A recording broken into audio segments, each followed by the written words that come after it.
Both of us are current European Championship champions in the junior setup and silver medalists in the senior setup.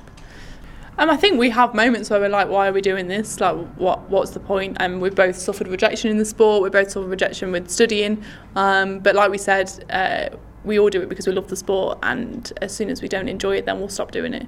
Trying to balance being a student and an athlete is really hard, but if you want to represent your country, we don't see it as a sacrifice at all. It's more, a life choice that we've made.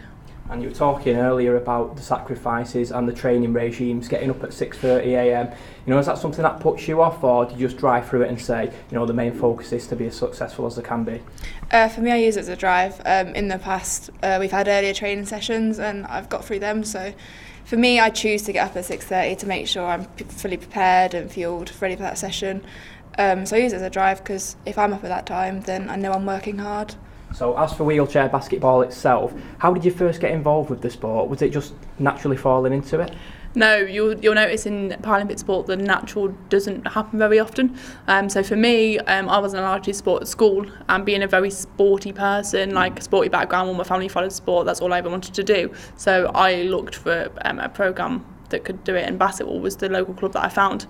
It could have been any sport, but I loved the sport and fell into it that way. For me, it was, I think in year 6, I needed an outlet. I was trying to come to terms with my disability, and I kind of didn't have an outside activity. Then one of the teaching assistants pointed me to a local club, and I've never looked back since. So. Brilliant stuff. And are you both aiming for Tokyo 2020? Yeah, that's our aim. I think from both of us not going to Rio, we had only really just joined the setup then, and I think it was kind of a realistic expectation for either of us to get there. We've now, we will have gone through a whole 4-year centralised programme, and I think if both of us don't make it, we'll be disappointed in ourselves because we've done everything we can to get there. So yeah, it's definitely an aim.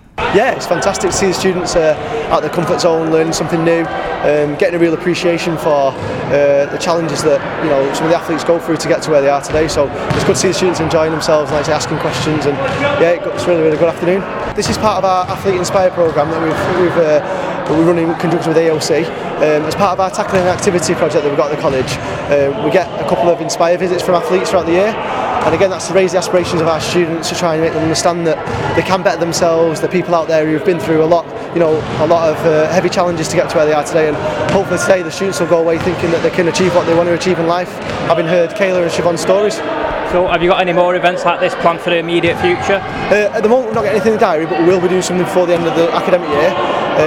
We don't really know who and what we're going to get before we plan it, but it's always somebody with a bit of an inspirational story really from where they've been to where they are, and I feel like that impacts the students a lot more, especially being with a bit of a story, with a bit of a background to it. I feel like it really helps students achieve what they want to.